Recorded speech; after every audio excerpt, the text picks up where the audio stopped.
extra that comes along, which we said before, there's such a thing as Meiser. Now, we could have done this, someone suggested this before.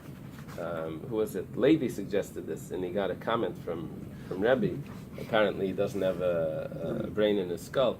But now he has a way of actually resolving it by saying that, no, this is the original Meiser, because we're going to bring a mother that's pregnant, and we're going to be able to have that solution now. Right. So, Amarlei, Man Leimelam Damar Rabbi Yochanan Im Shayr Meshuyer. How do you know that Rabbi Yochanan says that you can actually leave out the child and then designate it again? Dilma Im Shayr Ein Meshuyer. Maybe you can't say that the child is going to be an independent offering. It doesn't work like that. The child was designated as a taida together while it was in the mother. Behind the time of the Rabbi Yochanan, the reason for Rabbi Yochanan is the Amar Adam Eskaper B'Shvach Hekdesh, and this is just Shvach Hekdesh, and it was originally a taida as well. You can't have two taidas here because of this. It's only a Meiser taida. It was always part of its mother. Okay, you could bring it because it's like the original, but it doesn't mean that it's independent. Ravina Ikla L'Dam Hurya. This was a famous statement. Everybody around the world was. I mean, each locale was having their own. Yeah. Amazing. Yeah. So he says like this. He goes to L'Dam Hurya. Amalei Ravdimi Breder Rav Huna L'Dam Hurya L'Ravina. Ravdimi, the son of Rav Huna from Dam Hurya, says to Ravina, V'leisi behema, bring another animal. V'leima harei alai. It's a very interesting solution. You bring another animal, and instead of saying harei zu, which means this is an animal, you bring a new animal, and totally new, and you say, I'm accepting on myself a new taida, a new sacrifice. Now, when you do that, when you take a vow like that, now you're able to designate two as achrayas, as a guarantee that just in case. And then you bring another one for achrayas, and you bring 80 loaves.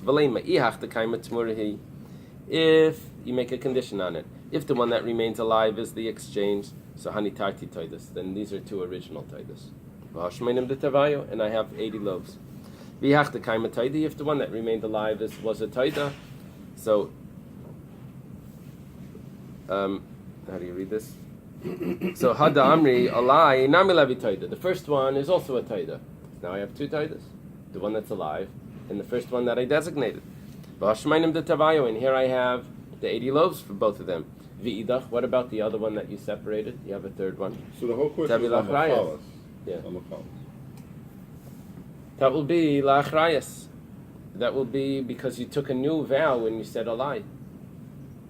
It's very interesting because what this Ravdimi, Breder Rav Huna, is doing is he's going back to the very original question on Rav Chia.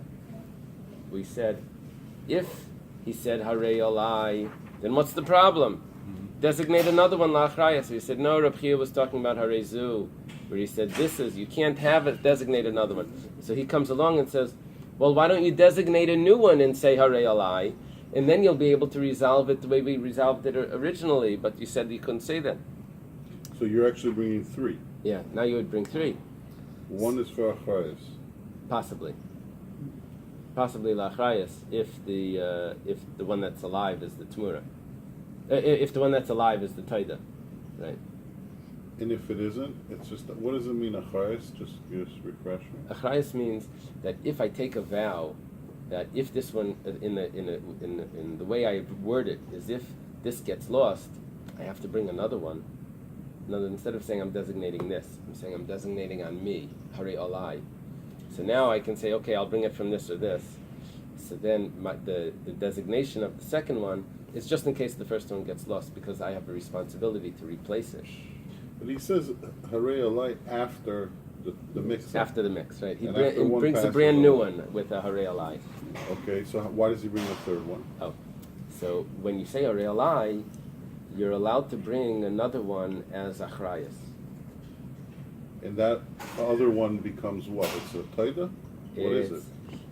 It becomes a taida that doesn't require bread. So you bring it as a sacrifice, but it doesn't require bread. Yeah.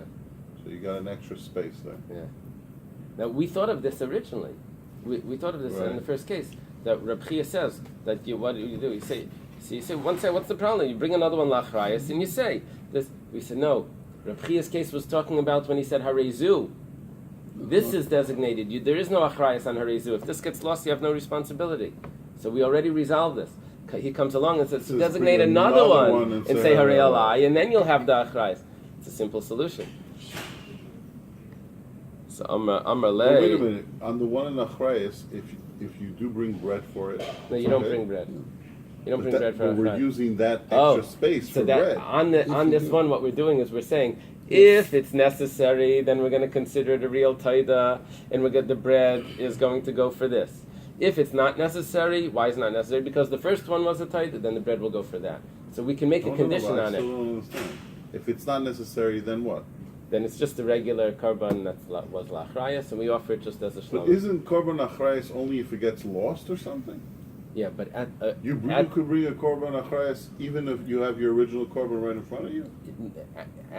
When you designate it originally, you're able to do that. Because of precaution? As a precaution. In the very original designation... And you bring it to the Bais HaMikdash. Yeah. Yeah, if you do that at the original... and you're allowed to bring... Where do we have and this you're allowed yesterday? to bring chalas for it? No, you don't bring chalas for it. So then how does that resolve the Because problem? I'm saying, it's possibly lachrayas, and there's no chalas. Why is it lachrayas and no chalas? Because the one that's alive was the taida. So this is just a sacrifice. But if the one that's alive is the tamura... I'm totally confused. If you're coming to the Bais HaMikdash, you have one that's lost, the Rechia's case. Now you're bringing a new taida. And you're saying, I'm bringing another one for achrayas. Right. But you're bringing it into the Bais HaMikdash. The two are alive. Right. So then it's clear that the second one is only achrayas, so you don't bring challah. How do you resolve the challah of the one that's confused? Oh, because like this. Let's say this is the one that we don't know about. Right. We don't know we don't know if it needs challah. Maybe it's a tamura. Right. So we designate a new one, and we designate together with it a. Right. Now you come to the Bais HaMikdash, you bring the two. So this one doesn't need challah. This one we don't know if it needs challah. This is achrayas. Achrayas doesn't need challah, right? So what he does is like this. He says this one that I'm bringing right here, which is achrayas, not for sure bringing it as achrayas. I'm going to put a condition on it, and he does it with a condition. He says if this was a tamura and it doesn't need bread, then this is a taida, and this is a brand new taida as well, and I'm bringing 80 loaves, Right. which is fine. He's bringing 2 taidas. He says, but if this is not a tamura, this was a taida. So now I'm bringing 80 loaves for this and this, and I'm just bringing this as a sacrifice. So he puts a condition on it that it could be a sacrifice and it could be a taida and it requires a loaf. And all the questions of our buying the arba for the kohen and all that is resolved. It's resolved because this is definitely a taida bread. We definitely have a taida here. It's either this or this. They're good lawyers, but Listen to the answer. Amalei. Amra teva shele tida mishatida. There's a pasuk in Keheles. Mishatida v'leisa shalim. It's better not to vow than to vow and to pay it. And not to pay. Than to vow and not to pay it. Ba'atamet leikum v'linder b'tchila. And you're saying that he should take a new vow and say Harei Eily? Because we don't like when people say Harei Eily. Yeah. It becomes a responsibility on him. And you're telling him to do this. It sounds like a minor issue because you never say it ever. You never say it anywhere else.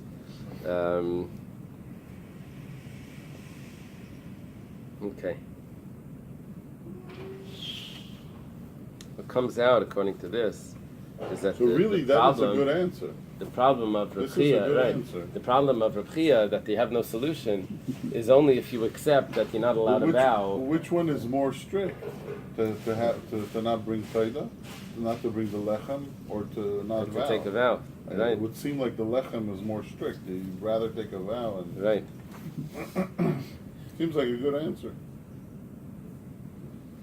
you have to vow and held. I don't know what hektish is. I don't know. It's very complicated to do that. Could you get a hektish and no? I don't think so. Yeah. You could. Yeah, I think you can annul a vowel like that. Okay. Let's see the Mishnah. Ha'imer. Harei alai taida. Someone that accepts on himself, he's going to bring a carbon taida. He wasn't supposed to do that. It's obviously not a very serious thing. If the following Mishnah it says, and it doesn't say, in a negative way. It says, Yavihi v'lachma menachulin. This is very interesting. He has to bring it from chulin, from regular money. In other words, there is another source of money that he could bring it from, but he's not allowed to. What would the other source be? He has to designate a tenth of his money that goes to the Levi. He has to designate another tenth that's called Meiser Sheni. He designates that money, and he puts it aside, and when he designates that grain, he exchanges it for money, let's say. He puts it aside, and when he goes to Jerusalem for the holidays, he spends that money in Jerusalem, and he eats it as food in Jerusalem. So guess what? He's going to go to Jerusalem for the holiday. What's he going to do in Jerusalem? He's going to bring a sacrifice. He accepted on himself a taida. He has money that he's going to spend in Jerusalem. He'll buy the taida with the meiser money that he has to spend in Jerusalem. He eats the taida also. And it's fine, it's food. That money gets spent on food. Win-win. So, right, it's win-win. But because he accepted on himself, and it becomes an obligation, meiser cannot be used to pay up your obligation. So he says, Hivalachma menachulin. You have to bring from mundane money because you already accepted on yourself. But let's say originally when he accepted it, he says, Toida alai menachulin. I'm accepting the toida on myself to bring a toida from mundane money. However, the bread, v'lachma min ha-meiser. The bread I'm going to bring from meiser. So, yavi hi v'lachma menachulin. The bread follows the carbon toida. And he has to bring them both from regular money. We're on top of 81V. Let's say this case, the next case is the interesting one. Toida min ha-meiser v'lachma min ha-chulin. Let's say he says, I'm going to bring the animal from meiser. That was the way he originally accepted it. And the bread he's going to bring from chulin. So yavi, he's allowed to bring it. He's allowed to bring the taida from meiser. It's interesting, if someone gets an aliyah and he donates money, so if he has in mind when he's donating the money that he's going to use meiser, then it's fine, he can use meiser. But if he doesn't have that in mind, and he says, I'm going to say, how much do you pledge? 10 times chai, whatever. Then he says, I'm going to pay 10 times chai. Okay, I'm going to use the meiser, it's to the shul anyway. You can't do that, because now you're paying a debt. But if originally you had in mind, yeah, I have meiser money. I could give it to the yeshiva, I could give it to the shul. I'm going to give it to the shul. Here, I pledged it to the shul. So you can do that because that's your original, that's what we're learning here. That if he originally takes on himself an oath to bring taida from meiser, he's not paying his debt with meiser. That was his original pledge.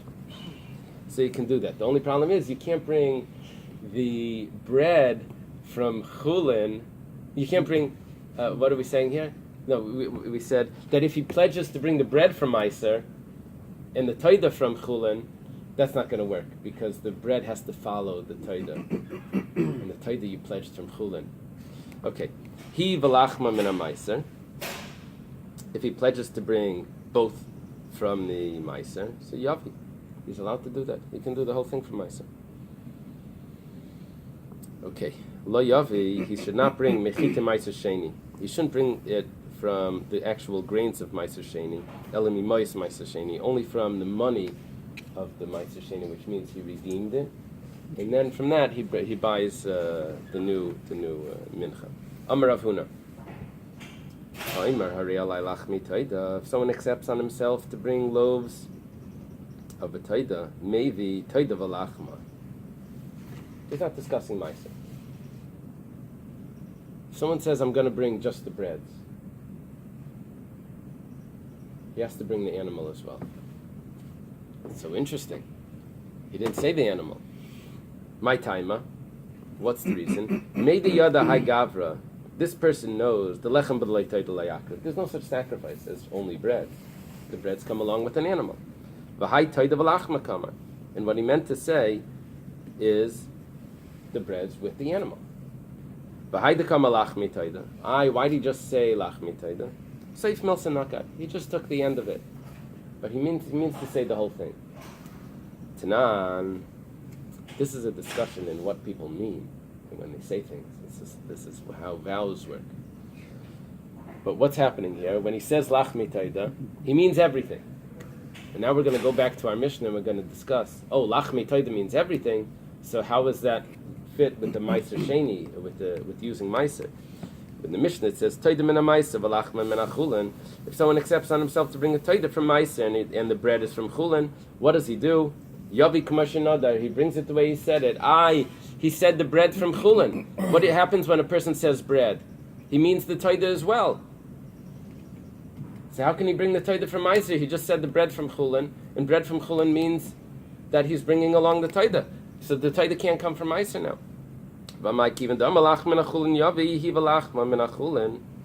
He should have to bring both from chulin. Whereas the shani hasam, that's different. He says that he's bringing the taida from the meiser. He specified that.